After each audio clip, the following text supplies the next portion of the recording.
Muy bien, si ya saludó a 2 o 3 personas, puede tomar su lugar.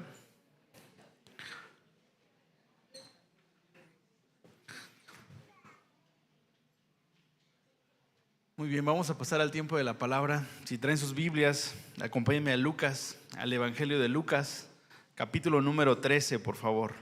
Lucas, capítulo número 13. Vamos a tomar los próximos 55 minutos para considerar el capítulo 13 del Evangelio de Lucas, para después participar de la cena del Señor. Lucas, capítulo 13. Con la ayuda de Dios vamos a estar meditando juntos en todo este capítulo. Lo que estamos haciendo los domingos en la mañana es abrir la Biblia y que pues el texto mismo hable a nuestras vidas. Creemos que el Espíritu Santo habla a nuestras vidas así, cuando abrimos la Escritura y dejamos que lo que Él mismo inspiró ahora lo acomode en nuestros corazones. Así que Lucas capítulo 13, si eres de los que toman notas, el título de la enseñanza del día de hoy está un poquito fuerte: si no se arrepienten, perecerán igualmente. Si no se arrepienten, perecerán igualmente. Bueno, en realidad estas son palabras de nuestro dulce Jesús. En Lucas capítulo 13, versículo 3, dice lo siguiente: os digo, no, antes, si no se arrepienten, todos, ¿qué dice ahí? Perecerán igualmente. Mira lo que dice ahora el versículo 5.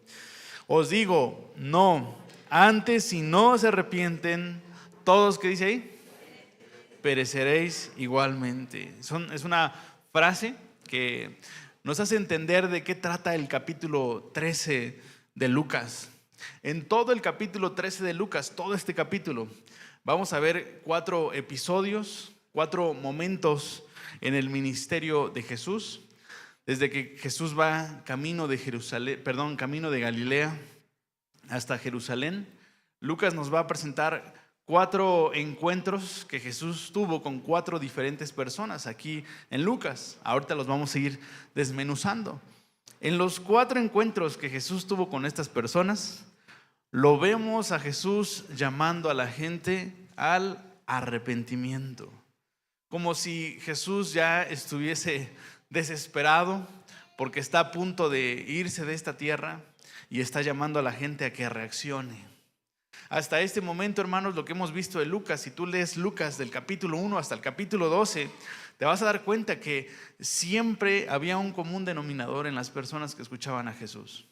O había apatía, o había oposición, o había incluso falta de entendimiento, como que la gente no le entendía a Jesús lo que estaba diciendo. Y vamos a encontrar en Lucas 13 a Jesús ya muy desesperado, ¿no? Porque parece que la gente no entiende su mensaje.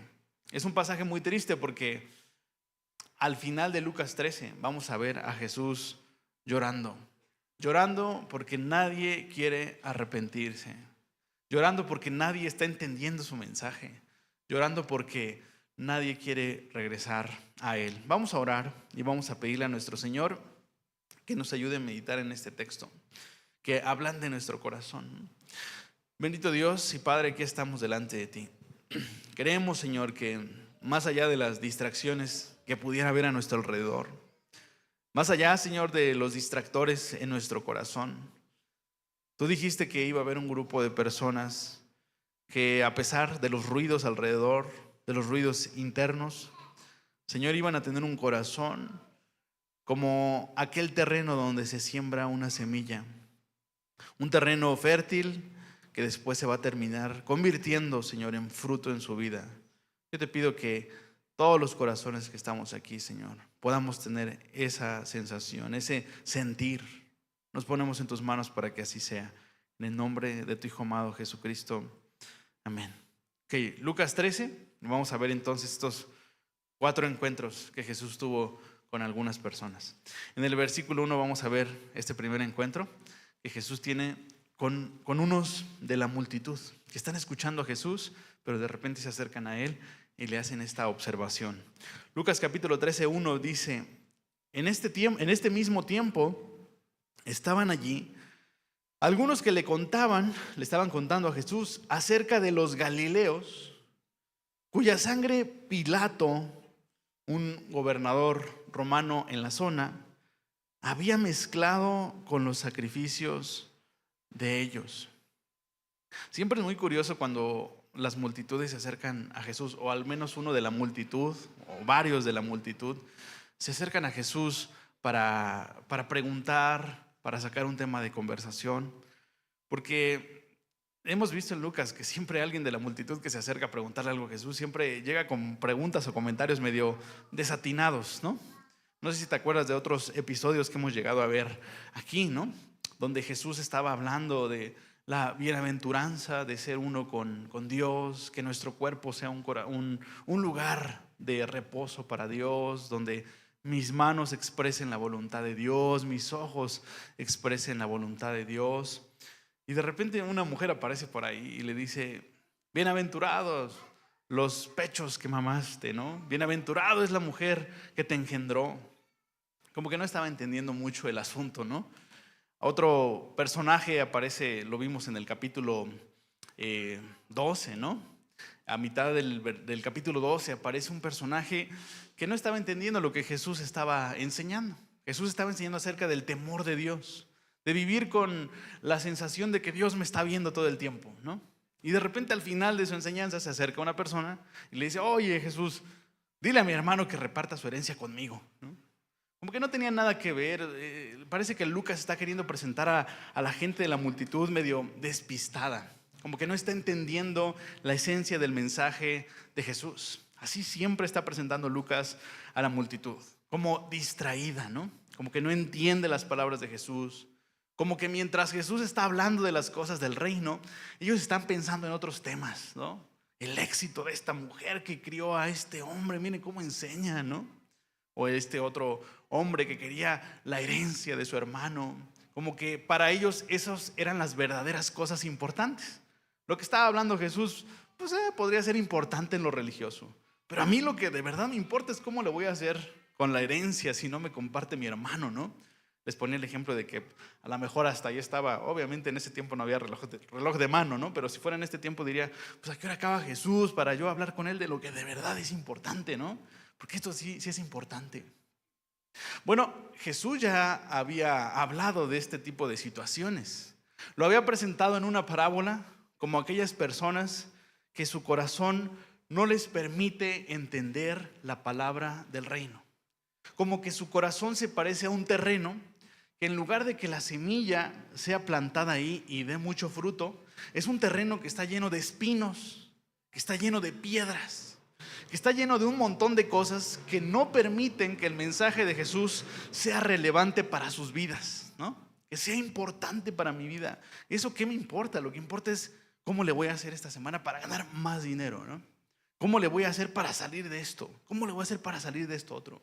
Como si las palabras de Jesús no fueran importantes o no tan importantes como las otras cosas.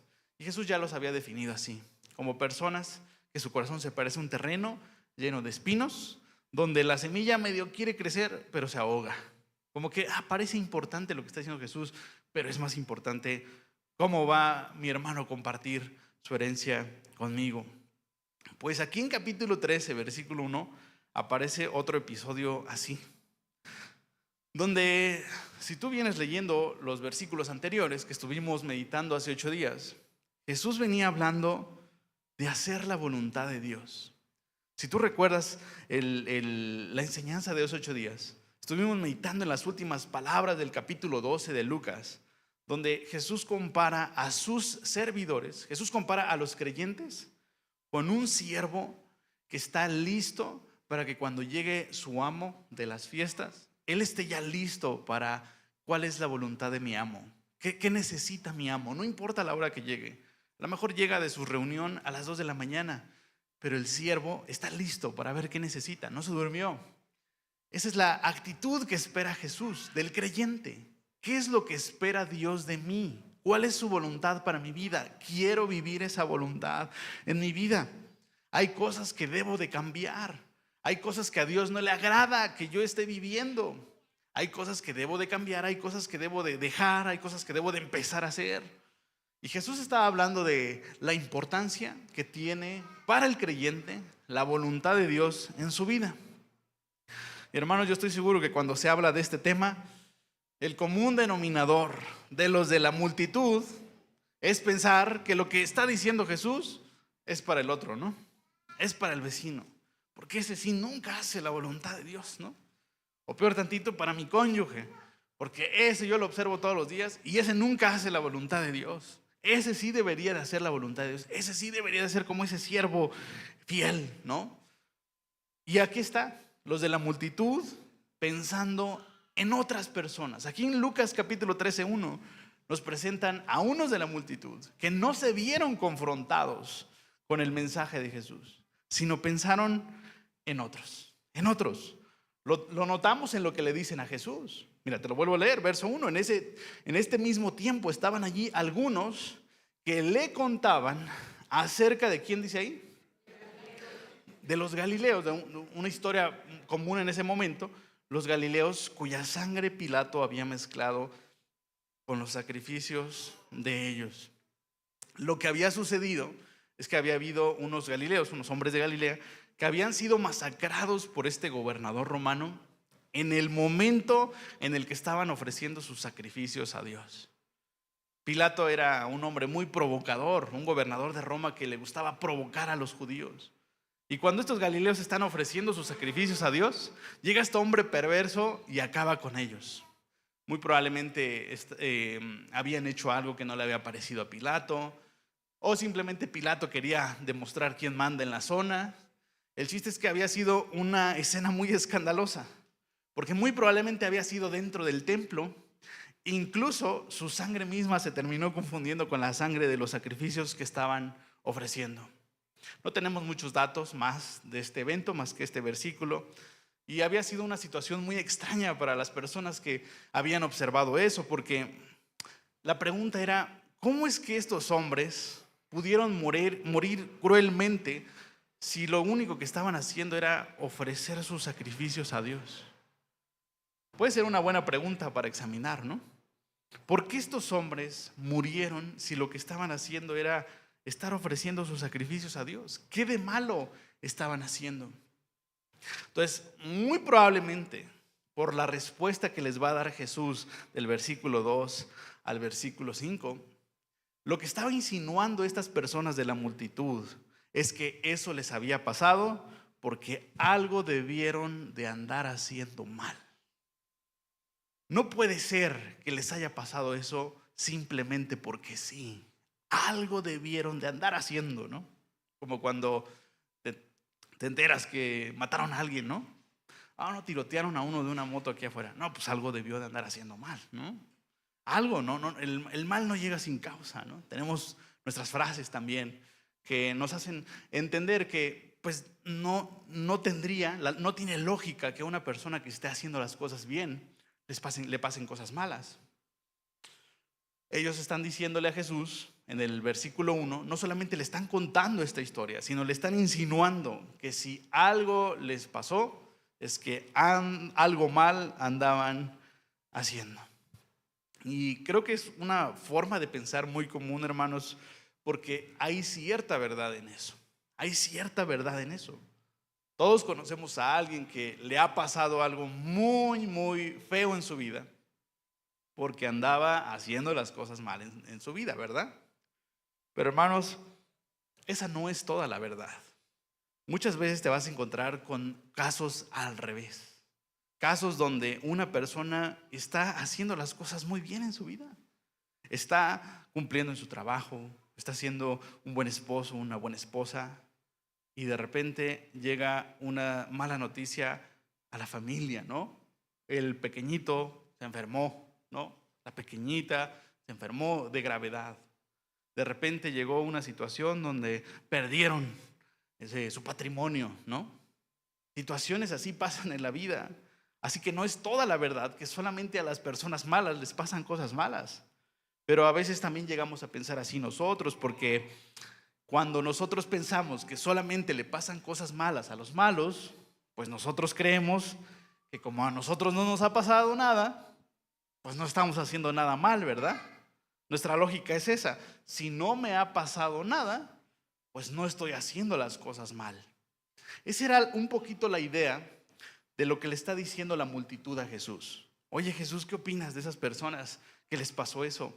Seguramente algo andaban haciendo mal, ¿verdad? Yo sé que tú no alcanzas a leer ese tono en el verso 1, pero por la respuesta que Jesús les va a dar, parece que ese era el tono.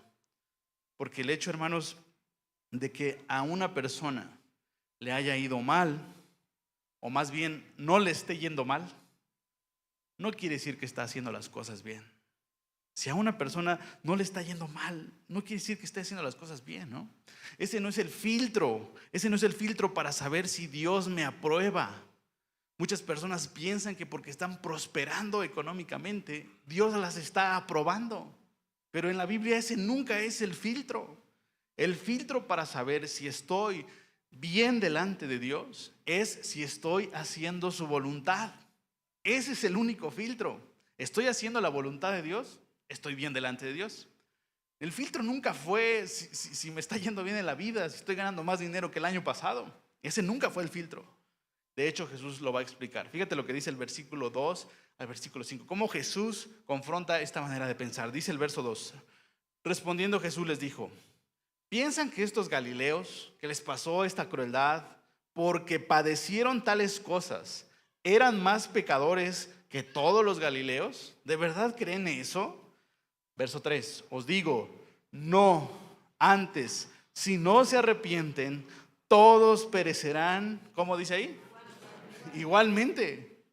Y Jesús incluso pone otra situación muy famosa, muy común, que también le había llevado a la multitud a pensar que porque haces cosas malas, te pasan cosas malas. Verso 4. O aquellos famosos 18 sobre los cuales cayó la torre en Siloé. Piensa tal vez en un pequeño terremoto, ¿no? Que se cayó una torre y le cayó a 18 encima. Pues los 18 seguramente andaban haciendo cosas malas, porque no puede pasarle algo malo a alguien que esté haciendo las cosas bien. Bueno, ustedes piensan que a esos 18 sobre los cuales cayó la torre en Siloé y los mató, ¿piensan que eran más culpables que todos los hombres que habitan en Jerusalén? Os digo, no. Antes, si no se arrepienten, ¿qué dice ahí? Todos perecerán igualmente. Hermanos, estas son las palabras que de repente en nuestra época queremos evitar de Jesús, ¿verdad? Ese es el beneficio de ir leyendo la Escritura versículo por versículo, que no podemos elegir las cosas que Jesús dijo para predicar, ¿no? Voy a elegir estas porque estas están bonitas, ¿no? Ay, no, estas están muy fuertes, estas no. O viceversa, ¿no? Hay unos que nada más les gusta agarrar las cosas fuertes y dejan al lado las bonitas. Bueno, cuando leemos todo el consejo de Dios, podemos entender mejor el mensaje de nuestro Señor. Y el dulce Jesús aquí está afirmando que el destino para la persona, quien sea esa persona que vive suprimiendo la voluntad de Dios en su vida, que Dios viene y dice: mi voluntad en tu vida es que vivas de esta manera, es que perdones, es que seas generoso, es que bla, bla, bla, bla, bla, bla. Una persona que suprime constantemente la voluntad de Dios en su vida, como aquel siervo negligente del cual nos habló el capítulo pasado Lucas, dice aquí que recibirá una condenación. Dice ahí, perecerá. Pero nuestro Señor también está afirmando que el destino de esa persona, quien sea, puede cambiar si se arrepiente. Que en lugar de suprimir su voluntad para su vida, en lugar de estar diciendo: no, yo que lo voy a estar perdonando, ¿no? No, yo que voy a estar siendo generoso, pues eso es para los ricos. No, pues yo que voy a estar sometiéndome a mi esposo. Yo que voy a estar amando a mi esposa. Aquel que vive de esa manera, pero de repente se arrepiente, cambia de actitud y dice: he estado haciendo mi voluntad toda mi vida, he hecho lo que se me antoja a mí, lo que me acomoda, pero en este momento voy a someter mis emociones mi voluntad, mis sentimientos a lo que Dios dice. Y si Dios dice que debo amar a mi esposa, lo voy a hacer. Y si Dios dice que debo ser más generoso, lo voy a hacer. Y voy a someter, pero es que no lo siento, pues lo voy a someter a la voluntad de Dios. Y voy a abrazar la voluntad de Dios como lo más importante en mi vida. Bueno, si esa persona cambia de actitud hacia la voluntad de Dios, puede ser diferente su destino. Pero si no se arrepiente, perecerá igualmente. ¿Qué está diciéndole Jesús a esta multitud? Hey, ustedes no son más buenos que ellos. Ellos necesitaron arrepentirse, pero ustedes también. Jesús está confrontando entonces nuestra manera a veces de pensar, ¿verdad? Que yo no necesito arrepentirme más de lo que ellos. Los que se necesitan arrepentir son los narcos, ¿no? Los malos. Yo no. Aquí dice Jesús, si no se arrepienten, todos perecerán igualmente. Así que, hermanos, si hoy hay personas que no están haciendo la voluntad de Dios y todavía no han perecido y todavía no han sido condenados, no es porque no estén haciendo las cosas mal. No es porque ellos estén viviendo una vida agradable delante de Dios. Es porque Dios es paciente. Si una persona está suprimiendo la voluntad de Dios en su vida y no le ha pasado lo que dice aquí Jesús, que perecerá, que será condenado, no es porque él esté bien delante de Dios. Es una mala señal pensar que porque no me ha pasado nada, está bien que no esté perdonando. Es una mala señal pensar que porque no me ha pasado nada, esté bien maltratar a mi esposa. Está mal pensar que porque no me ha pasado nada, no está tan mal engañar a mi esposa. Eso no es el razonamiento. El razonamiento debe de ser, si no me ha pasado nada, no es porque mi pecado no esté mal, es porque Dios está siendo paciente. Así que, hermanos, eso le da la gravedad perfecta a nuestro pecado. Porque la gravedad de nuestro pecado no es que me tengo que dar cuenta qué tan grave es hasta que me cacharon, hasta que llegan las consecuencias. Ese pecado ya es grave y de ese pecado ya nos debemos de arrepentir. Pero Dios está siendo paciente, porque Él no tiene que ejercer dolor para que cambiemos de actitud, ¿verdad? No somos como los animalitos, dice el Salmo 32. O alguien de aquí es como el animalito que hasta que le ejercen dolor entiende que no debe de hacer las cosas que está haciendo.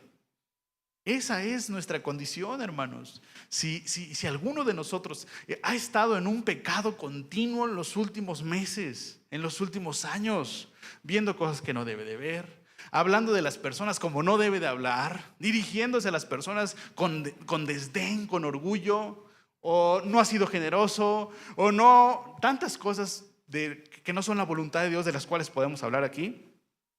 Hermanos, ¿y no nos ha pasado nada? No es porque Dios aprueba ese estilo de vida. Es porque Dios está siendo paciente. Y si no nos arrepentimos, todos pereceremos igualmente. Jesús va a explicar la paciencia de Dios ante nuestra falta de deseo de hacer su voluntad en la siguiente parábola que encontramos en el versículo 6. Fíjate lo que dice el versículo 6. Dijo también ¿qué dice ahí? Esta parábola va a ser una comparación, Jesús, de lo que acaba de decirle a la multitud. Tenía un hombre una higuera, una planta que da higos, plantada en su viña, y vino a buscar fruto en ella. ¿Y qué pasó? No encontró nada de higos. Y dijo al viñador, al encargado, al podador, ¿no?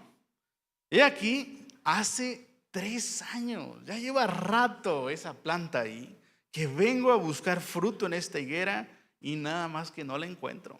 Así que córtala de una vez. ¿Para qué inutiliza también la tierra? Pues ¿para qué la tenemos ahí si no va a dar fruto? Pues mejor quítala y ponemos otra. Verso 8, fíjate la respuesta tan dulce del podador.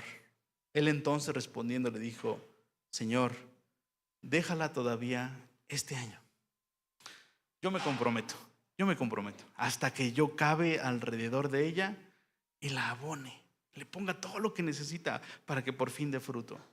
Y si diere fruto, bien, ya la hicimos. Y si no, ¿Qué dice? Y si no, perecerán igualmente, ¿no? Y si no, la cortarás después. Muy gráfica, ¿no? Muy gráfica la escena.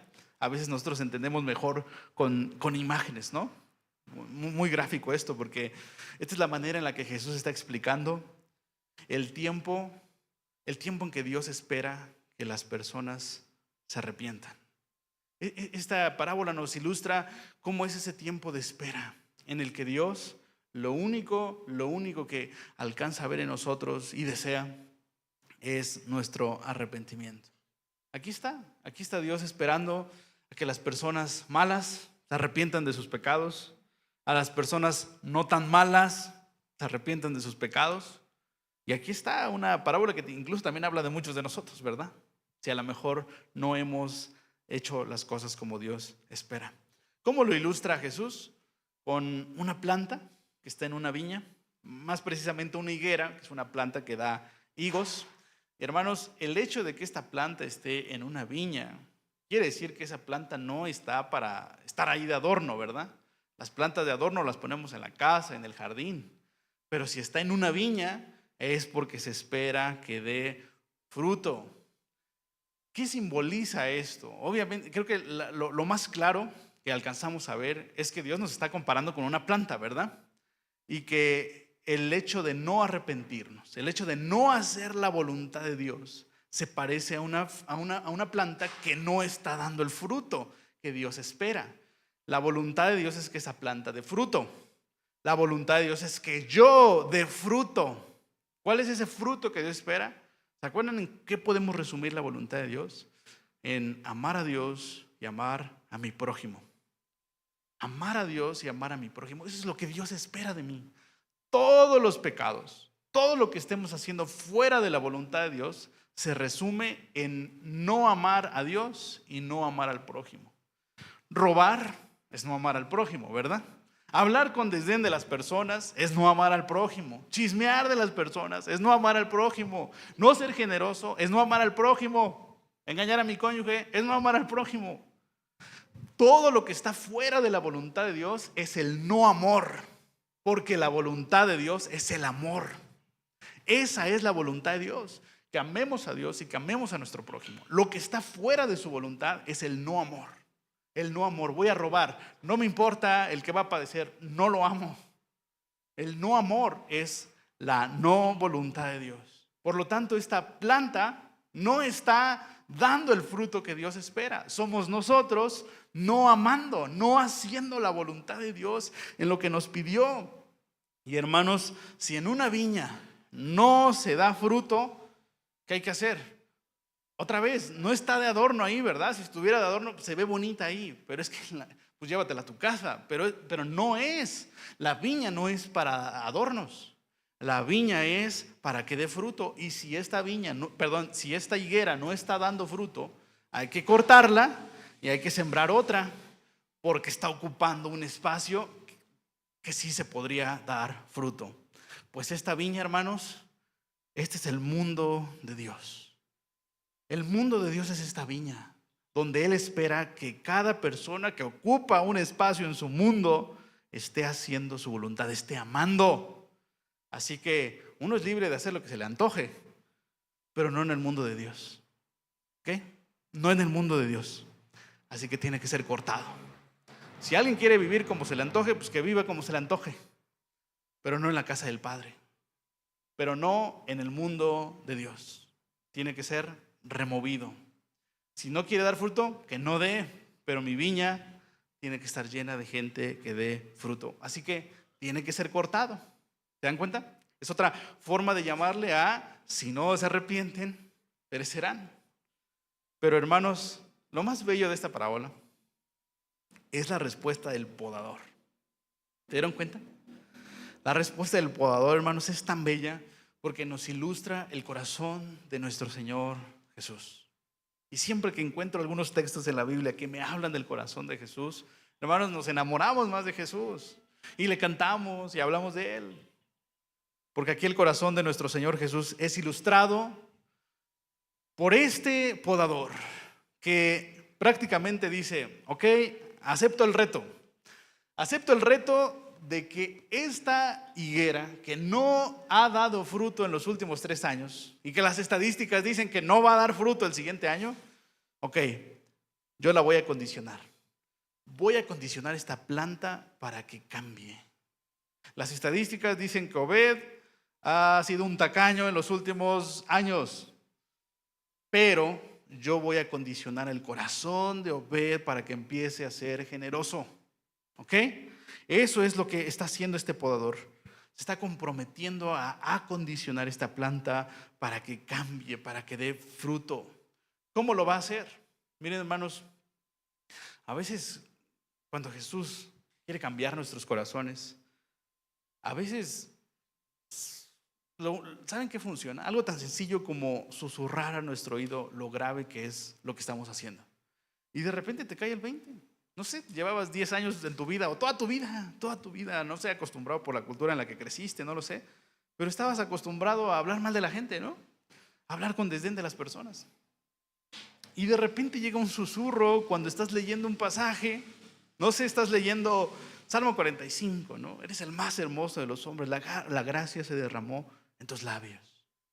Y de repente, ese susurro del Espíritu Santo diciendo, habla con gracia como el más hermoso de los hijos de los hombres, deja de hablar con orgullo de la gente. Esos pequeños susurros son suficientes. Ese es el abono que está poniendo ahí Jesús para que después empieces a amar y dejar de vivir en el no amor. Pero a veces, hermanos, tiene que venir una situación fuerte, ¿verdad? A veces, dice el Salmo 32, si tiene que venir es un golpe más fuerte como a los animalitos, ¿no? A veces te tiene que pasar algo que tanto menospreciabas a la gente a tu alrededor y ahora te pasa a ti. Y en humillación tienes que decir, híjole, creo que sí debo de dejar de desconsiderar a las personas. Creo que me sentía mejor que ellos y me pasó lo mismo. Y a veces la manera en la que Jesús nos condiciona es dándonos más de su espíritu para empezar a amar al prójimo y amar a nuestro Dios. Ese es nuestro Señor, hermanos. Ese es nuestro Señor como este podador que está ahí, ¿no? Condicionando y condicionando. Entonces, veremos qué pasa, dice el podador. Si aún después de todo lo que he hecho, si sigue viviendo en el no amor, tiene que ser cortado. Si no da fruto, tiene que ser cortado. Y esa es una imagen que explica qué se espera del pecador. Se espera del pecador que se arrepienta. Se espera del pecador que se arrepienta. Y cuando hablo del pecador, no piensen en el Chapo Guzmán, ¿no? Pensemos en nosotros. Nosotros somos aquellos que no estamos haciendo la voluntad de nuestro Dios. ¿Qué es aquello que Dios me ha dicho que no he hecho? ¿Qué es aquello que estoy actuando en el no amor, ¿no? Pues voy a dejar que el podador haga una obra en mi corazón, ¿no? Lejos de querer empezar ahora sí a echarle ganas, Señor Jesús, haz una obra en mi corazón, tú que eres el buen podador, tal vez corta algunas cositas aquí, tal vez abona, pon otras cosas acá, pero me quiero hallar dando fruto para ti. Me gusta porque este podador es capaz de esperar, es capaz de cuidar de nosotros. Ese es el primer episodio en el que encontramos a Jesús con estos de la multitud, hablándoles de su necesidad de arrepentirse también y que Dios está dispuesto a esperar un cambio en sus vidas si ellos vienen a Jesús. Pasamos al siguiente episodio en Lucas capítulo 13, que abarca desde el versículo 10 hasta el versículo 21. ¿Qué vamos a encontrar en este segundo episodio? Jesús ya no va a estar entre las multitudes.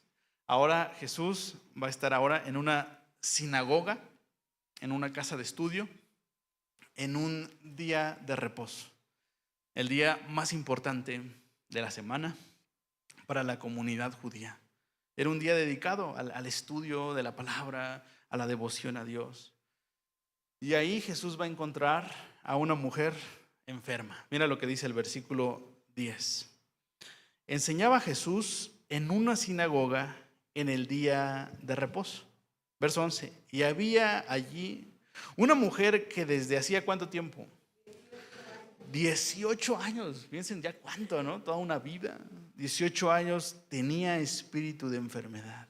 Y esto le provocaba andar encorvada, ¿no? Seguramente no podía enderezarse bien. había una enfermedad, tal vez una parálisis, no lo sabemos. Y en ninguna manera se podía enderezar. Y este es el segundo encuentro entonces, ¿no? El primer encuentro fue Jesús con las multitudes y este segundo encuentro, a pesar de que parece que va a ser entre Jesús y una mujer enferma, que lo es, el énfasis de Lucas va a estar en el encuentro que Jesús va a tener con los líderes religiosos a partir de esta situación que Jesús va a tener con la mujer. Porque, hermanos, los líderes religiosos tampoco se han arrepentido de su religión sin amor. Y Jesús los va a confrontar. Porque nosotros podríamos decir, bueno, yo si vivo en la voluntad de Dios, yo tengo una religión. Bueno, ese no es el punto. Jesús también llamó a los religiosos a arrepentirse. El punto es estar haciendo la voluntad de Dios. Amar a Dios y amar a mi prójimo. Se puede tener una religión y vivir en el no amor, ¿no? Versículo 12, aquí es donde va a tener un encuentro con ellos. Verso 12, cuando Jesús vio a esta mujer enferma, la llamó y le dijo, mujer, eres libre de tu enfermedad. Me enamoró mucho leer el verso 12, cuando dice que Jesús la vio, ¿no? Como que estaba enseñando ahí Jesús en la sinagoga y órale, centró su mirada en esta mujer y le dijo, a ver, ven, o sea, no puedo dejar pasar esto. ¿Cómo es que vas a seguir enferma? No, ven, te voy a sanar.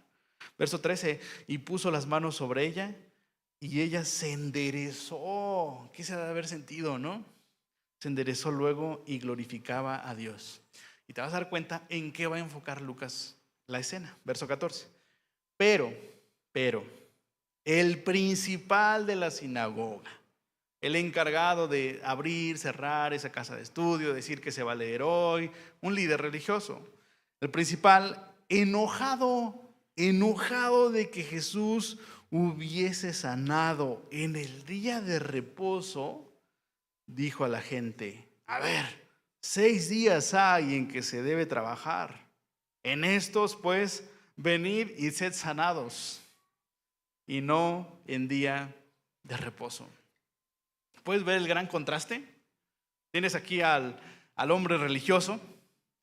La religión de este hombre, hermanos, no le dejaba tener compasión de esa mujer. ¿Cómo es que termina molesto incluso de que haya sido sana después de 18 años? Es algo que incluso los no religiosos se alegrarían, ¿verdad? Los no religiosos se alegrarían de que una persona se haya sanado.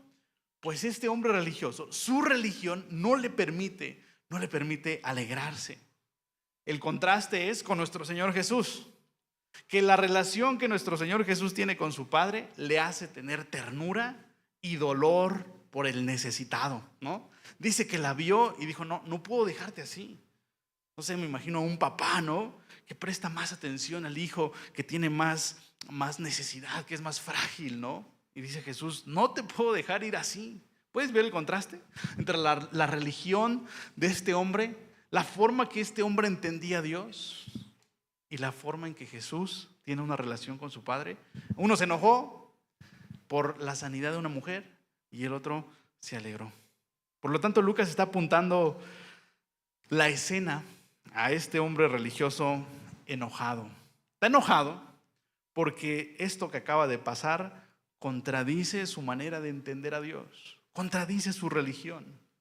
¿Cómo la contradice? Miren, hermanos, este hombre interpretó el día de descanso que ciertamente Dios dio a los antiguos, él lo interpretó como un día donde no debo de enfocarme en nada sino en Dios, ¿no? Tenemos que, suena muy piadoso eso, hermanos, pero déjenme, les doy una alarma, Cuidado con una interpretación religiosa de la Biblia donde según yo solamente me enfoco en Dios y me olvido del prójimo. Cuidado con una interpretación así, donde en mi excusa de según yo y Dios me olvido de mi prójimo. Puede ser una interpretación peligrosa. Tenemos acá el extremo del temor al hombre, ya lo hablamos, ¿verdad? De hacer las cosas que me piden las personas y no quedo bien con Dios.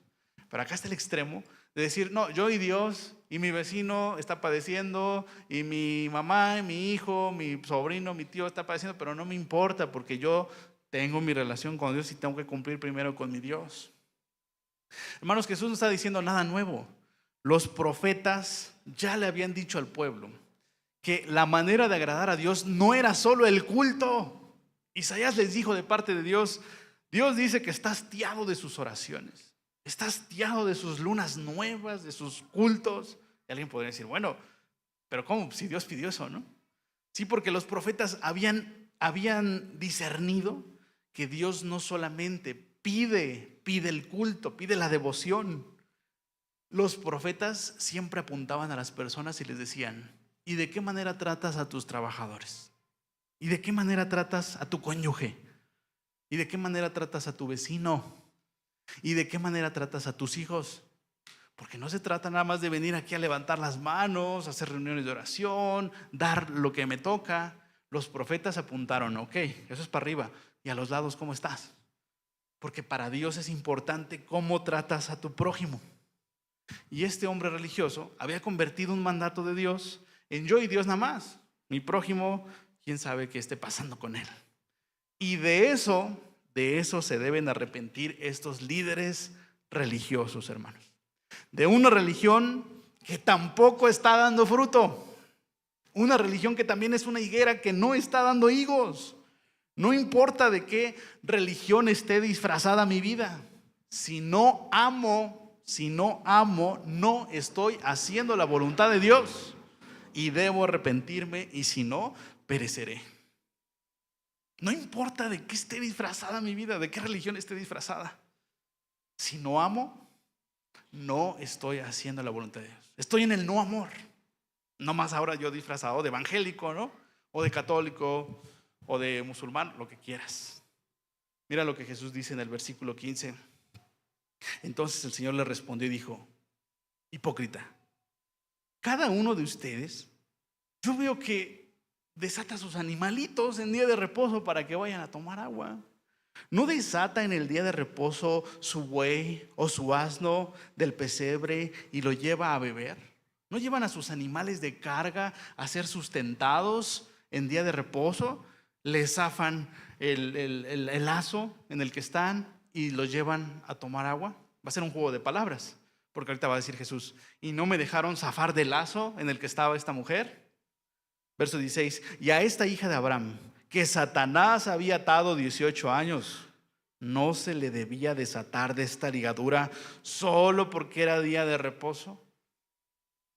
Verso 17, al decir él estas cosas, ¿qué pasaba con ellos?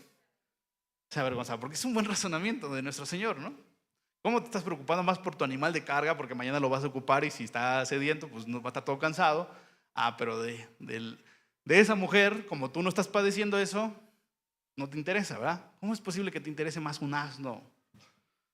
Al decir él de estas cosas se avergonzaban todos sus adversarios, pero todo el pueblo se regocijaba por todas las cosas gloriosas hechas por él. ¿Se dieron cuenta a dónde está apuntando Jesús? Creo que Jesús le está dando al blanco, hermanos. Jesús le está dando al blanco porque él entiende que el problema de los líderes religiosos es la manera en que ellos entienden e interpretan a Jesús. Perdón, a Dios, ¿no? Miren, hermanos, Dios ha dado una revelación en el Antiguo Testamento. ¿Cómo la estaban entendiendo estos personajes? Ese es el problema, ¿no? ¿Cómo se estaban acercando a esa ley? ¿Saben cuál era el problema de estos hombres? Que ellos no estaban entendiendo los mandamientos de Dios. Por ejemplo, pongamos un ejemplo, los 10 mandamientos, ¿no? Ahí está el día de reposo. Ellos no los estaban entendiendo desde el amor. Ellos no estaban entendiendo que Dios había dado esos mandamientos para que nosotros pudiéramos amar a los demás. No lo estaban entendiendo así, al grado de que, hermanos, prefieren el sustento de sus animales de carga que el sustento de esta mujer.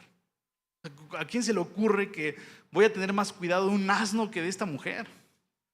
Así que, hermanos, tenemos que aprender algo. Miren, hermanos, nosotros somos discípulos de Jesús.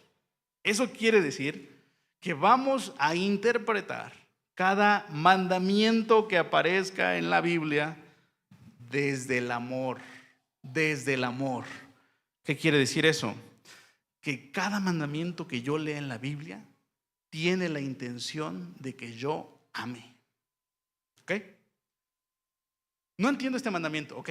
Algo, una lupa que te puede ayudar, unos lentes que te pueden ayudar a entender mejor qué significa ese mandamiento. Siempre hazte la pregunta: ¿cómo quiere Dios que yo ame a través de este mandamiento? ¿Ok? No matarás, ¿ok? Dios quiere que ame. Así que no voy a matar a mi prójimo, ¿no? Dios quiere que ame, así que dice ahí en Levítico, no chismearás entre tu pueblo. Pues eso es porque Dios quiere que ame. Hermanos, cada mandamiento tiene la intención de que yo ame a Dios y a mi prójimo. Esa es la manera en la que Jesús nos enseñó a interpretar los mandamientos. ¿Por qué es importante esto, hermanos? Porque podemos caer en el error de estos líderes religiosos, que vamos a ir al mandamiento y nos vamos a ir por otro lado y vamos a terminar siendo cristianos raros, donde vamos a usar pasajes de la Biblia. Y hermanos, yo he escuchado a cristianos que usan pasajes de la Biblia como pretexto para no perdonar. ¿Pueden creer eso? ¿Cómo puede ser posible? Pues porque aquí dice en Eclesiastés que no seas tan bueno. No voy a perdonar porque no me van a ver la cara. No voy a amar a mi esposa porque aquí dice en Miqueas que no debes de confiarte ni de la mujer de tu prójimo. Bueno, la mujer de tu prójimo, de tu mujer, ¿no? No voy a honrar a mis padres porque aquí dice que primero no sé qué. No voy a someterme a mi esposo porque aquí en la Biblia dice esto. No voy a ser generoso porque aquí en la Biblia dice esto. Pues vamos a estar como las gentes que iniciaron guerras en nombre de Dios, ¿no? ¿A quién se le ocurrió que podía iniciar una guerra? ¿A quién se le ocurrió que podía matar a su prójimo porque Dios había dicho eso? ¿A quién se le ocurrió eso? Hermanos, tenemos que tener mucho cuidado de interpretar la Biblia a nuestro antojo. Si nuestra lectura de la Biblia nos lleva al no amor, debemos arrepentirnos. Debemos ser buenos intérpretes, hermanos. Cada mandamiento me va a decir cómo amar, prácticamente. Somos discípulos de Jesús y así interpretamos las Escrituras. Digo, si fuéramos judíos, pues ya le vamos a cómo las interpretó el Rabí Akiva o Gilel o no sé quién, ¿verdad? Pero somos discípulos de Jesús. Así que cada mandamiento me va a decir cómo amar. Y ese fue el problema de los líderes religiosos, que cuando leían la carta de divorcio, hermanos, aún ese mandamiento, aunque no lo crean, Dios lo dio para amar. Lo dio para proteger a la mujer. Y ellos lo interpretaron como que yo puedo dejar a mi esposa cada vez que me caiga mal, ¿no? El corbán, ¿no? El famoso corbán. Este dinero es para Dios. Y mis padres, quién sabe dónde. El reposo. Aquí está otro ejemplo. Hermanos, es en el amor. Es en el amor donde se manifiesta la voluntad de Dios para mi vida. Ahí se manifiesta el reino de Dios. Y es de lo que van a hablar las siguientes parábolas que aparecen del versículo 18 al verso 21. Mira cómo Dios habla. Cómo nuestro Señor Jesús habla de estas parábolas, donde nos dice que el reino de Dios se manifiesta con una pequeña cosita, pero termina dando un gran fruto. Aquí está la solución. Verso 18 dice: y dijo, ¿a qué es semejante el reino de Dios y con qué lo compararé? Es semejante al grano de mostaza. Se parece al grano de mostaza que un hombre tomó y sembró en su huerto y creció y se hizo árbol grande, tan grande, dice, que las aves del cielo anidaron en sus ramas. Verso 20, y volvió a decir, bueno, ¿a qué compararé el reino de Dios? Y lo va a comparar con algo parecido, algo muy chiquito que termina teniendo un gran impacto. Es semejante a la levadura, ¿no? Esta pequeña medidita que se le pone a la harina y se expande por todo el pan, ¿no? Es semejante a la levadura que una mujer tomó y escondió en 3 medidas de harina hasta que todo se contagió, por así decirlo, ¿no? De la levadura. Entonces, ¿qué está haciendo Jesús? 2 comparaciones. Acuérdate que las parábolas son comparaciones. ¿Qué es lo que Jesús está queriendo comparar aquí? Hermanos, estas 2 parábolas responden a la pregunta: ¿a qué se parece el reino? ¿A qué se parece el reino de Dios? Quiero recordarte, hermano, que el reino de Dios es cualquier lugar donde se hace la voluntad del Señor. Por eso nos referimos al cielo como el reino de Dios. Pero eso no es exclusivo del reino. La voluntad de Dios se podría estar haciendo en mi corazón y ahí también está el reino, ¿no? Así que el reino de Dios es cualquier lugar donde se hace la voluntad del Señor. Algún día se hará en toda la tierra, vendrá la plenitud del reino.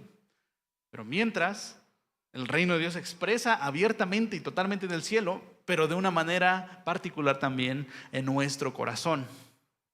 ¿A qué se parece aquellos lugares donde Jesús está haciendo su voluntad? ¿A qué se parece aquellos lugares en donde se manifiesta la voluntad de Dios? ¿A qué se parecerá? ¿A esos castillos grandes de la época medieval, imponentes, que nadie puede derribar? Pues irónicamente Jesús aquí lo está presentando como dos cosas pequeñitas: un granito de mostaza y una pequeña medida de levadura. Algo que aparentemente es pequeño, pero termina teniendo un gran impacto, ¿no? Hermano, por ejemplo, cuando nosotros sembramos la semilla de mostaza, cuando tú siembras algo como tan pequeñito como la semilla de mostaza, dice aquí Jesús que después se termina convirtiendo en un arbolote, ¿no? Que parece como muy curioso, ¿no? Son cosas de la naturaleza, que cómo este arbolote que alcanzo a ver fue en algún momento esta semillita, ¿no? Algo muy curioso, ¿no? Pues lo mismo pasa con la levadura. Una pequeña medidita después se esparce por toda la masa y todo el pan es contagiado por esa pequeñita cosa que le pusiste. Pues dice Jesús que así es el reino, que así es el lugar en donde se hace la voluntad de nuestro Señor. Y si en tu vida se hace la voluntad de tu Señor, si te arrepientes y dices, yo quiero ya no hacer mi voluntad, sino que se haga la voluntad de mi Señor, el lugar, hermanos, donde se expresa su voluntad, puede parecer insignificante lo que estás haciendo. Ay, ¿qué puede cambiar si empiezo a hablarle mejor a mi esposo, a mi esposa? ¿Qué puede cambiar? Ya llevamos 30 años así, ya llevamos así, no he sido generoso, ya estoy acostumbrado. ¿Qué puede cambiar si lo perdono? ¿Qué puede cambiar si soy generoso? ¿Qué puede cambiar si amo a mi cónyuge? Bueno, hermanos, si dejas que el reino se establezca en tu vida, esas pequeñas cositas, esas pequeñas cosas que parecen insignificantes, que Dios te está llamando a hacer, y que algunas personas dicen, eso no es importante, lo importante es que mi hermano parta la herencia conmigo, eso de verdad va a traer un efecto en mi vida.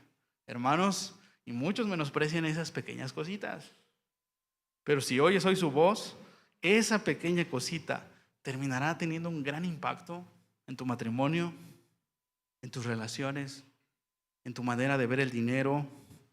Eso no va a pasar de la noche a la mañana. Así como la semilla no se convierte en un árbol de la noche a la mañana, ¿verdad? Pero sí termina convirtiéndose en un gran árbol. No pasa de la noche a la mañana, pero va a pasar. A diferencia de la religión de este hombre con el cual Jesús acaba de platicar, está seca, está muerta, no lo ha cambiado, no lo ha llevado a amar. Así que nuestro aprendizaje en este segundo encuentro es no tener una religión, sino que se establezca el reino de Dios en mi vida, ¿no? No ponerme el disfraz de la religión evangélica. Más bien, dejar que el reino de Dios se establezca en mi vida. ¿Cómo? Dejando que se haga su voluntad en mí. Si Dios quiere que viva de esta manera, lo voy a hacer. Que se haga su voluntad en mí, en cada cosa que entiendo. Tercer encuentro aparece en el versículo 22. Los últimos dos encuentros ya son más rápidos, 15 minutitos, terminamos. Tenemos entonces el tercer encuentro del versículo 22 al versículo 30.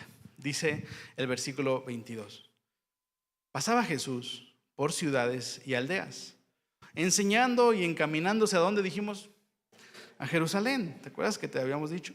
Y alguien le dijo, otra vez uno de la multitud, aquí aparece: Señor, ¿son pocos los que se salvan?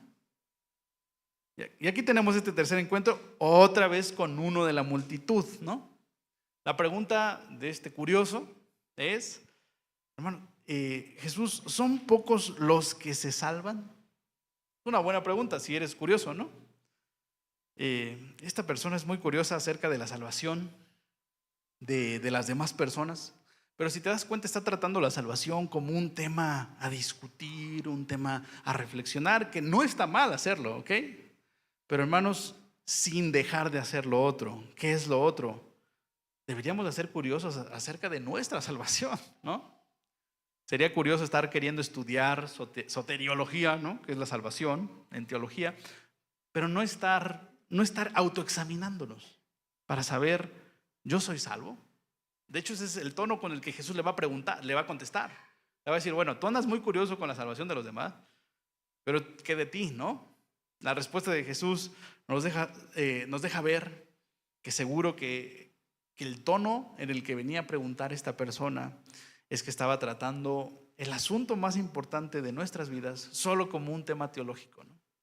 El asunto más importante de nuestras vidas es nuestra salvación, hermanos. Nuestra salvación. ¿Qué va a pasar conmigo? ¿Soy salvo? Y este hombre simplemente está curioseando, ¿no? Son pocos los que se salvan. ¿Qué va a hacer Jesús? Le va a animar a preguntarse entonces, bueno, no te andes preguntando cuántos se van a salvar o quiénes se van a salvar, sino más bien, ¿tú estás listo? ¿Tú estás listo? ¿Tú eres salvo? Mira lo que le va a contestar a través de esta parábola, verso 24. Esforzaos a entrar, ¿por dónde? Por la puerta angosta. Porque os digo que muchos procurarán entrar y no podrán.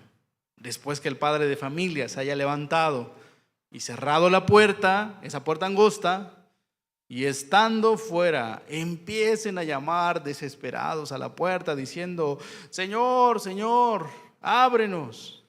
Él respondiendo os dirá, no sé de dónde sois. Entonces comenzaréis a decir, ¿cómo de que no sabes quiénes somos y de dónde venimos? Pues delante de ti hemos comido y bebido y en nuestras plazas enseñaste, ¿cómo de que no? Pero os dirá, os digo, te los vuelvo a repetir, no sé de dónde son. Apártense de mí todos ustedes, hacedores de la voluntad de mi Dios, dice ahí, hacedores de maldad. Y fuera de este lugar, allí será el llanto y el crujir de dientes. Cuando vean a Abraham, a Isaac, a Jacob y a todos los profetas en el reino de Dios, y ustedes afuera excluidos. Porque, verso 29, vendrán del oriente y del occidente, del norte y del sur, y se sentarán ¿a dónde? A la mesa en el reino de Dios. Eso quiere decir que adentro, cuando cruzabas la puerta, entrabas a un banquete, ¿no? Prácticamente la parábola es que se van a quedar fuera de un banquete. Verso 30, y aquí hay postreros que serán primeros, refiriéndose a los que vendrían y entrarían a ese banquete, y primeros que serán postreros. Entonces, ¿cuál es la comparación que está haciendo Jesús cuando este hombre le pregunta acerca de la salvación de los demás? Pues la parábola que está haciendo Jesús es la entrada a un banquete, ¿ok? Si tú viste una puerta angosta, es porque al atravesar esa puerta angosta vas a entrar a un banquete, vas a entrar al reino de Dios. Así presentaron los profetas el reino de Dios y la salvación de los hombres como un banquete donde nos vamos a sentar a la mesa con nuestro Dios. Vamos a tener continua comunión con Él, vamos a tener gozo. Eso es lo que representaban los banquetes en aquel tiempo. Y por eso los profetas dijeron, a eso se parece el reino, a un banquete. Pues Jesús está usando esta imagen y está diciendo, la salvación se parece a ese banquete. ¿Qué debes hacer para venir a ese banquete? Simplemente entrar. Eso es todo lo que tienes que hacer. Entrar, es gratis. No va a haber ahí un cadenero en la puerta que te pida el INE, que te pida la licencia de conducir. No va a haber nada. No va a haber nadie que te impida entrar. Es gratis. Es gratis. No se te cobra la entrada. Pero tienes que asegurarte de entrar ya. ¿Por qué? Porque esta puerta se hace cada vez más angosta. Más angosta. Si tú todavía no entras, la puerta va a ser más angosta. Si hoy no quieres entrar, la puerta se va a hacer más angosta cada vez que pasen tus días. Se va a hacer más angosta, no solamente porque tu vida se va reduciendo, sino porque tu corazón se va endureciendo cuando rechazas entrar por esa puerta. Así que que alguien, yo me acuerdo que de niño, mis amigos y mis primos me decían, pues yo hasta que sea grande me entrego al Señor, ¿no? Ya que vea que ahora sí ya se vienen los cocolazos, dice mi papá, pues ahora sí entro. No sucede así de fácil. Hoy en día los que decían que a los 20, que a los 30 se iban a entregar, andan bien perdidos. ¿Por qué? Porque el corazón se hace más duro. Porque el corazón cada vez se hace más duro cuando rechazas entrar por esa puerta. Porque cada vez es más difícil entrar entre más tiempo dejas pasar. Porque si era difícil cuando la puerta estaba abierta así, va a ser más difícil cuando entres la puerta así. Así que Jesús está llamando a la gente a entrar por esa puerta que se va angostando cada vez más. Pero que si entras te espera un gran banquete. ¿No te acuerdas de Apocalipsis? El que entrare, yo estoy llamando a la puerta, y el que entrare cenará conmigo. Yo voy a cenar con él y él conmigo. La salvación ya está disponible. Un día traerá la plenitud nuestro Señor, pero ese banquete ya está disponible, ¿no? Hermanos, ¿cuál es la puerta para entrar a la salvación? ¿Dónde está? ¿Será esa puerta que está ahí? ¿Será que hay que ir a Jerusalén, al Vaticano? ¿A dónde hay que ir? ¿Cuál es la puerta? ¿A qué puerta se refiere Jesús? Exacto. No se refiere a, bueno, entonces voy a empezar a hacer buenas obras, más moralidad. Hermanos, cuando Jesús está diciendo, esfuércense en entrar por la puerta, se está refiriendo a venir a Él, venir a Jesús. Él es la única puerta de salvación, la única. Y alguien podría preguntarse, bueno, ¿y por qué dice esfuérzate?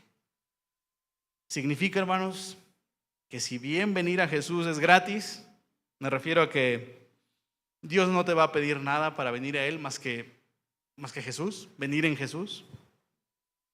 También es verdad, hermanos, que venir a Jesús nos va a costar todo. Venir a la puerta no te va a costar nada. Es decir, acercarte a la puerta, entrar por la puerta es gratis, nadie te va a cobrar para entrar. Pero ¿por qué no quisieras entrar? Porque eso te va a costar todo. Porque eso te va a costar todo. Recibir el perdón de Dios es gratis, es venir a Jesús. Pero ¿por qué la gente no quiere venir a Jesús si es gratis? Porque nos va a costar todo. Porque hay que abandonar ciertas prácticas, porque hay que abandonar ciertos hábitos, porque hay que abandonar ciertas personas. Y hay gente que no quiere hacer eso. Y aquí Jesús nos presenta estos dos tipos de personas, ¿no? Los que no entran por la puerta, los que no vienen a Jesús, que se está haciendo más angosta y un día ya no va a estar abierta. Esa puerta ya no va a estar abierta. Ese es el momento en la otra parábola, combinándolas, en el que el podador ya se dio cuenta que la planta no va a dar fruto. Y ya está ahora sí con las tijeras, ¿no? Y órale. Ya, se acabó el tiempo. Se cerró la puerta, se va a cortar la planta. Y por más que las personas hayan estado cerquita de la puerta, oye, pero yo estaba ahí cerquita, hasta me asomé tantito, ¿qué estaba pasando adentro? No se trata de asomarse, se trata de cruzarla. No importa qué tan cerca hayamos estado de la puerta. Es que yo conocía cuánto medía la puerta. Me la pasaba estudiando de Jesús. Pues si no entramos por la puerta, si no hicimos la voluntad de nuestro Señor, pues no entramos. Pero es que yo invité a muchos a entrar por esa puerta. Pues si no entraste, te vas a quedar afuera. Yo hasta cuidé esa puerta, no servía a Dios. Pues si no entraste, pues cuidaste muy bien de la puerta, pero te quedaste afuera. Así que, hermanos, si no entramos por la puerta, quedaremos fuera de este banquete y expuestos al juicio donde Jesús le llama el lloro y el crujir de dientes. ¿Cómo será físicamente, literalmente? No lo sabemos. Lo único que sabemos es que será un lamentar continuo. Pero Jesús también nos habla de otro tipo de personas. Los que sí entraron por la puerta. Que, hermanos, para los tiempos de Jesús, eran raras las personas que entraban por esa puerta. Eran los que menos tú hubieras pensado que iban a entrar. ¿Quiénes eran? Hemos visto en Lucas, hermanos. ¿Quiénes están arrepintiendo en Lucas? ¿Quiénes están diciendo, voy a dejar de hacer mi voluntad y voy a hacer la voluntad de mi Señor? ¿Quiénes están haciendo esto? ¿Te acuerdas de aquel centurión? ¿De aquel hombre gentil? ¿Te acuerdas de Mateo, el publicano? ¿Te acuerdas de sus amigos, los pecadores, las prostitutas? Son ellos los que están tomando el paso de decir, ya no vivo yo, ahora se hace la voluntad de Cristo en mí. Sorprendentemente son ellos los que están entrando. Por eso Jesús dice, al final en el verso 30, los postreros serán primeros. Los que tú pensabas que eran los últimos en entrar, ¿qué crees? Están viniendo a Jesús.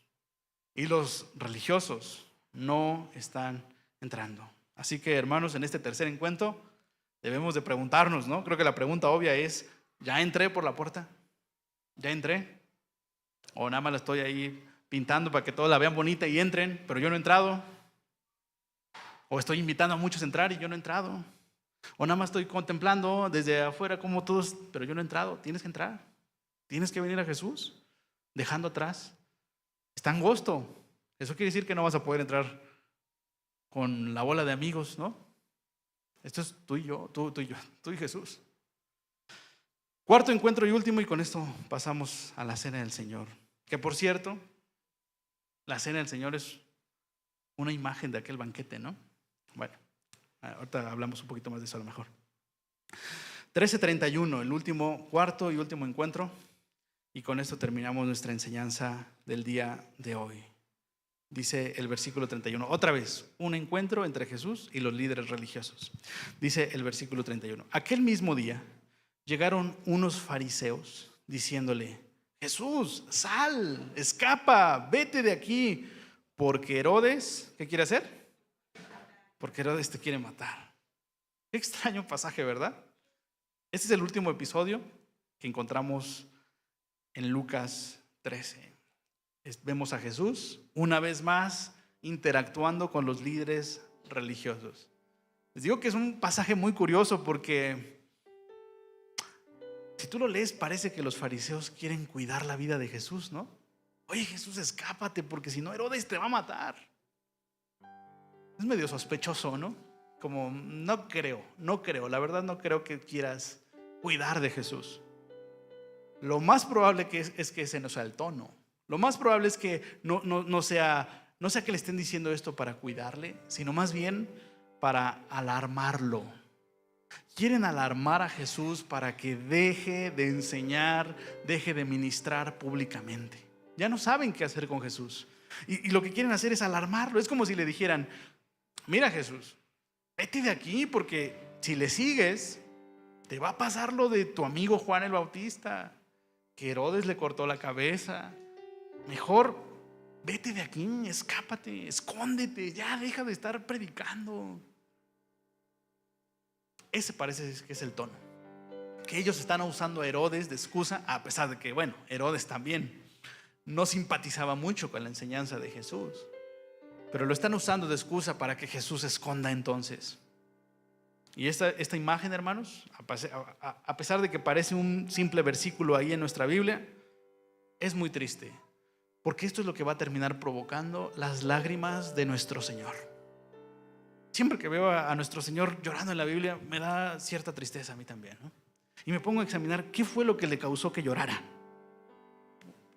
Este encuentro le causó tanta tristeza a nuestro Señor. Porque a ellos había venido Jesús. Jesús había venido para que ellos, su esperanza es que ellos pudieran arrepentirse y guiar al pueblo con su influencia, con su enseñanza, para que vinieran al Mesías, para que vinieran al reino, para que vinieran a la salvación.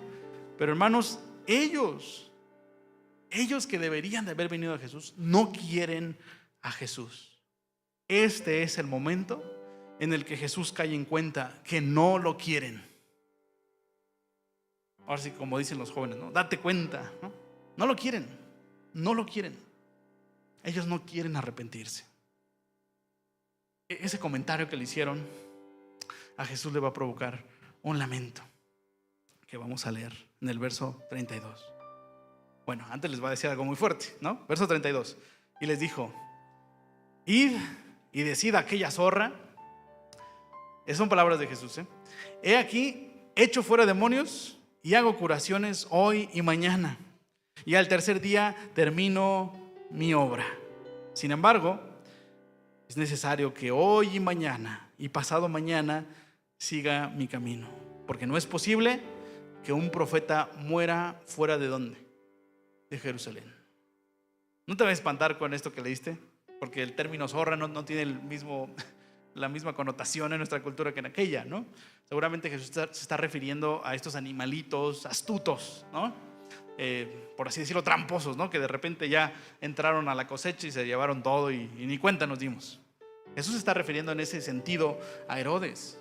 Está diciendo: yo no me voy a esconder de este hombre tramposo.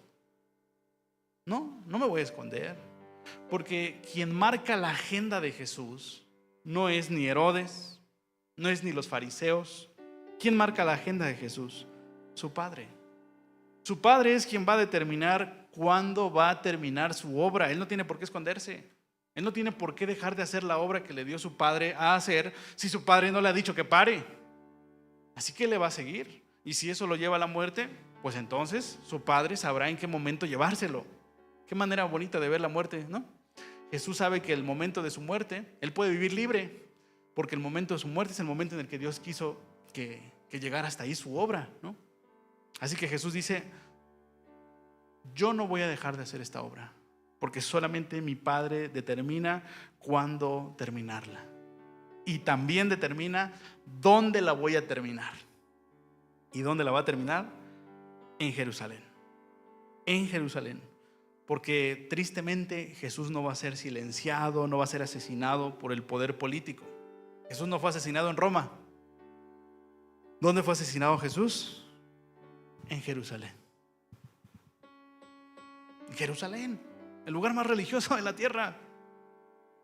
Ahí está siendo asesinado Jerusalén. Perdón, nuestro Señor Jesús. Pues ese fue el ministerio de nuestro Señor Jesús, hermanos. Hasta este capítulo de Lucas nos está mostrando que los religiosos se oponen, las multitudes están todos despistados. Los postreros son los únicos que están entendiendo las palabras de Jesús. Los postreros son los únicos que se están tomando en serio las palabras de Jesús y diciendo: yo creo en ellas. Las prostitutas, los publicanos, los pescadores están diciendo: yo creo en las palabras de Jesús. Pues ellos van a ser el gozo de Jesús. Por ellos habrá valido la pena haber venido. Pero hermanos, hay un gran dolor en su corazón por aquellos que no se quieren arrepentir. Mira lo que dice el verso 34 y con esto terminamos. Versículo 34: Jerusalén, Jerusalén. Otra parábola. Que matas a los profetas y apedreas a los que te son enviados. Mira esta parábola, ¿eh? ¿Cuántas veces quise juntar a tus hijos como la qué? Como la gallina a sus polluelos debajo de sus alas? ¿Y qué pasó? No quisiste. Verso 35, ¿qué va a pasar? He aquí, vuestra casa os es dejada desierta. Os digo que no me verán. ¿No me quieren ver? Pues está bien, no me verán. Hasta que llegue el tiempo en que digan: bendito el que viene en nombre del Señor. Y aquí encontramos el llanto de nuestro Señor Jesús. ¿Qué es lo que provocó el llanto, las lágrimas de nuestro Señor? El dolor que le causó que su gente le rechazara. Eso provoca en el corazón de nuestro Señor cada vez que una persona no se arrepiente. Por eso, cada vez que una persona se arrepiente, hay gozo en el cielo. Pero también sucede lo contrario. Cuando alguien dice: no, yo voy a seguir haciendo mis tranzas, hay otra vez dolor en el corazón. Y el ejemplo máximo de esto es la nación de Israel, que no lleva 3 años rechazando a su Dios. No lleva los 3 años de ministerio rechazando a su Dios, ¿verdad? Los 3 años de ministerio de Jesús. Hermanos, toda esta historia nos dice cómo Israel ha rechazado a su Dios. Dios los ha estado llamando, y pone Jesús esta parábola, como una gallina que cuida a sus polluelos.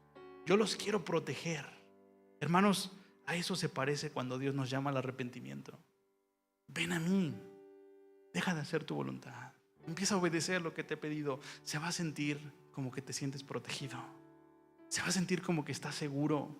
Sí, a lo mejor no te van a salir las cosas de repente, de que estabas robando 2,000 pesos a la semana, ahora ya no vas a tener eso, pero se va a sentir como que estamos más cerquita. Échale, vamos, Estás aquí abajo de mi cobijo. Jesús nos está llamando a su cobijo cuando nos llama al arrepentimiento. No venir al arrepentimiento es no tener esta protección, hermanos. Por eso Jesús está lamentándose y termina con esta advertencia, ¿no? Que a la vez es una esperanza, porque les dice: bueno, si no me quieren, ya no me verán más. Está bien. Esa es la libertad que Jesús nos da, ¿no? Si no te quieres arrepentir, si no quieres estar conmigo, está bien. Eso no viene a obligar aquí a la gente, a nadie, ¿no? Pues si no me quieren, no me verán más. Pero me gusta la esperanza de la última frase: pero me verán si ustedes quieren. Si ustedes quieren venir, me verán. Me verán en el momento en el que me confiesen. Bendito el que viene en el nombre del Señor. Si ustedes reconocen eso, me volverán a ver. Tal vez la puerta se irá engostando, pero todavía tienes esperanza. Si alcanzas a ver la puerta abierta, entra. Si todavía no acaba ese año de que te está abonando, te está podando, entra, da fruto. Lo bonito de este pasaje, hermanos, es que ese último versículo que leímos es una profecía.